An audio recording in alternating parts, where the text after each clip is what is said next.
So guys, for the first step, you want to go to Google and then type in Anaconda Navigator. Go to the link by Anaconda Navigator, and then click on Download Now. And then click on Get Started. You can make an account later. Click on Skip Registration. Choose your operating system, and then scroll down, and then get the installer. It's now going to start downloading. Just wait for this to load. Once you've downloaded the installer, you want to click on it. Once this comes up, you want to click on Next, and then you want to click on I agree. You can install it either for yourself or for all the users. I'm just going to install it for myself, and then click on Next. Choose your installation folder. I'm going to keep it on the default, and then click on Next.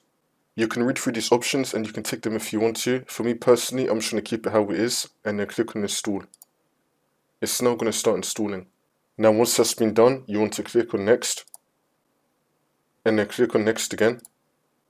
We can untick this box, Welcome to Anaconda, but we're going to launch it, and then click on Finish. It's now going to launch it. Now once we're here, go to the Home tab. You can now launch Notebook, and you can launch Spyder. That's how you do it.